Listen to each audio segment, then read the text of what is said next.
Hey everybody, welcome back to another episode of Man Uncaved. It's raining and pouring outside, so you might be hearing that in the background, but it adds a nice little effect to our talk today.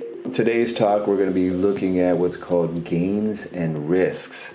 And this is an interesting topic. I was running a group last week, and this topic, based on this individual's behavior, really popped in my mind. What is this gain? Gain is, what is the gain for continuing for your behaviors? Of course, we're looking at dysfunctional behaviors. So then the flip side of that, well, what's the risk of stopping those behaviors? I thought that'd be an interesting topic to dissect and take apart into little fragmented pieces today.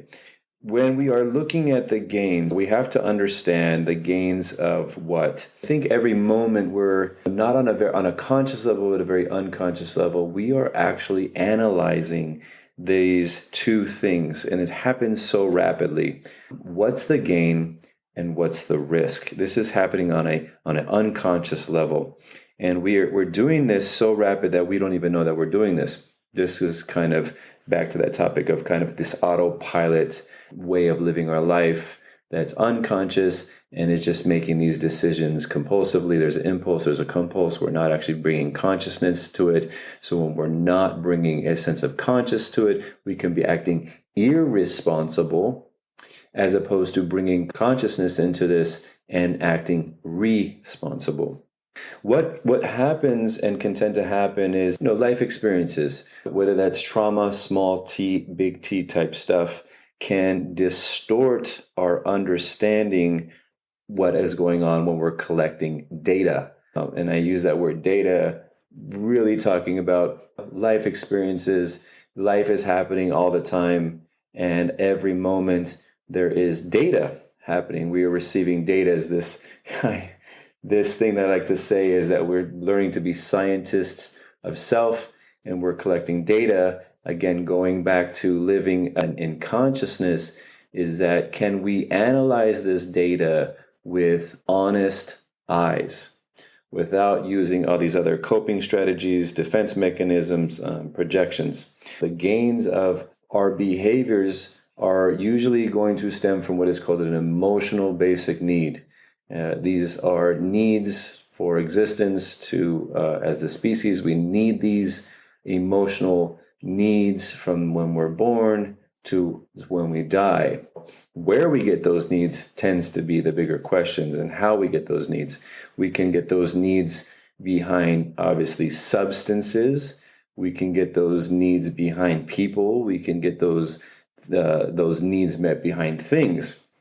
What I have talked about previously in one of the previous episodes is when we use things externally to meet those needs, that's where it gets a little fuzzy. That's where we can see some deep compulsive behavior patterns. What are these gains?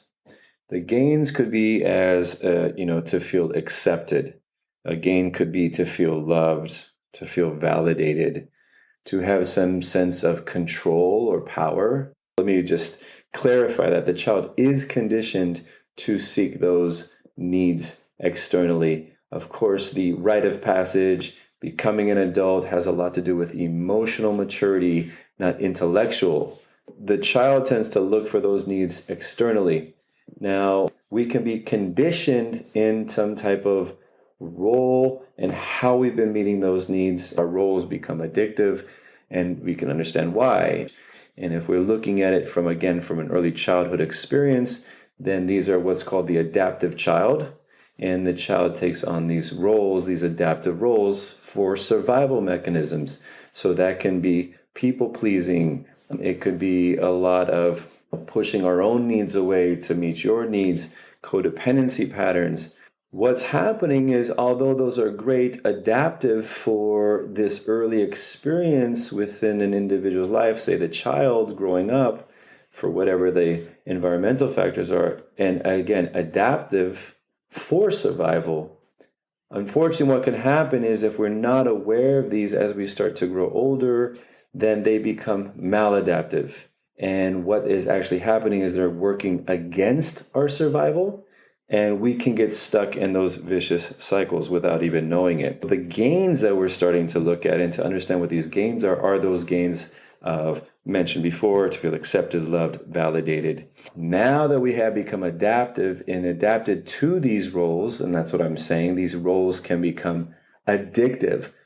We hear the word addiction in our minds. Of course they would gravitate towards the alcoholic, meth addict, think about the heroin addict. But really, again, all that it is the addiction is the reward that you're getting. It's just igniting the reward system in the brain. So that could be anything. And usually what I'm seeing in this is the reward is associated with meeting an unmet need. And for most, it's stemming from a child or environmental factor. Once we become adapted into that role, we become addicted to that role. So there is great risk with letting go of this role, as well as the risk of losing a sense of identity. This is who I am, and this is how I get my needs met. And so usually what I see in the rooms of healing, recovery, transformation is these two parts colliding with each other. The one part that says, I want to change, I want to do this, and the other part that says, if I let go, I'll die.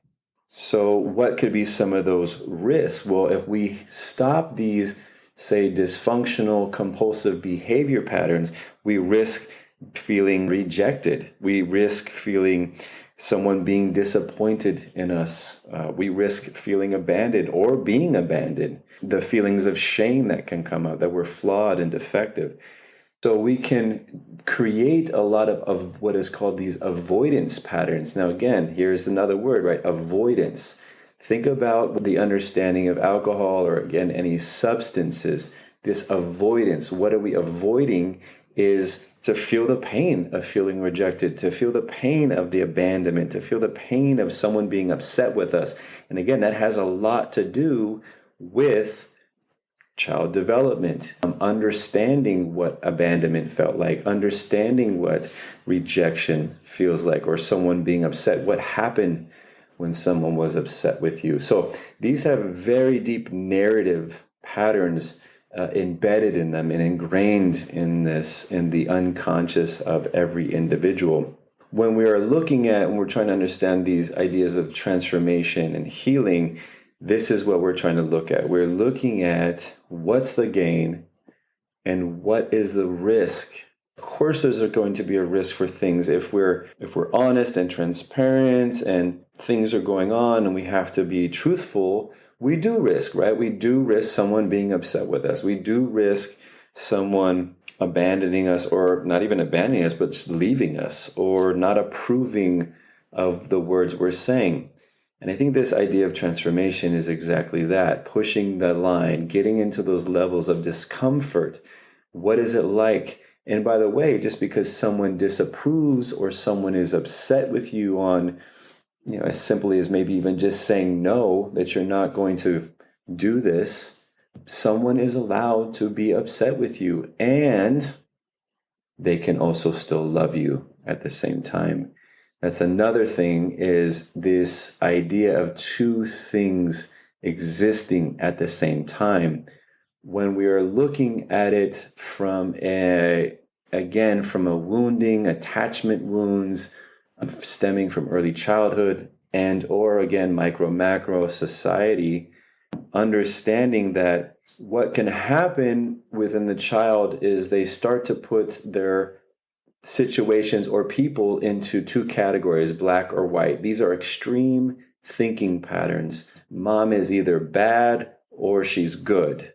She can't be both. These extreme patterns or extreme thinking, black and white thinking, later in life can cause severe problems, because then as individuals, we struggle to find solutions to our problems, because it's either this or it's that. I'm either sober or I'm not. I either go to the gym or I don't. I either eat healthy or I don't. There's no existence for both, no areas of gray, no middle path. So we can struggle to find solutions to our own problems. And this really does stem in environmental factors. The child starts to view life that way. It can't be mom is good and she's bad. She can definitely be this and she's that too. She has her great moments just like all of us. Sometimes we're in the worst mood and sometimes we're not. We're not always one thing at one time. All of these things start to accumulate within the individual on this very unconscious level. So when we're talking about this idea of transformation, it's to hopefully have so much more awareness around what is the risk, or I'm sorry, what is the gain and what is the risk? And is that really what's happening here? And if that's what's happening here, that I might be rejected or someone might be disapprove of me, how do I tend to a little child within me or child parts within me to make sure that he or she knows that she's okay with me? Now, we're not in the same position when we were 5. We're not in the same position when we were 7. We are a completely different person through life experiences, and learning how to be that parent for our little wounded part inside, getting uncomfortable with it, pushing the line a little bit. What would happen if someone is upset with you? What would happen if someone disapproves or someone does leave you? Let's say it's in a relationship, someone does leave you. Are you going to be okay? I'm sure there'll be some withdrawals. I'm sure there'll be some pain and some sadness, of course. The more the emotional investment is into that person, place, or thing, if that thing, person, place, or thing leaves, yeah, you're going to have withdrawals. It's part of the process. It's part of the healing. What we can do is go into such deep avoidance because we fear the risk of that. We start avoiding at all cost. We neglect our own needs. We contort for others and abandon ourselves. And this is where those patterns and those behaviors, again, once adaptive, now become maladaptive. Looking at gains and risks, bringing consciousness to those two areas to make responsible choices as opposed to irresponsible choices could cause a lot of transformation. And again, one of my sayings is transformation's instantaneous. What if you don't have to wait for it? That every moment as much consciousness into this situation and see it in reality and do something different or something that pushes up against your fears, there's transformation. You don't have to wait for it. It's always available in the now. Well, that's the episode. Please don't forget to leave a comment. You like it, you don't like it, some feedback. What are your thoughts? I love hearing your comments and your feedback. Until next time, come out of hiding.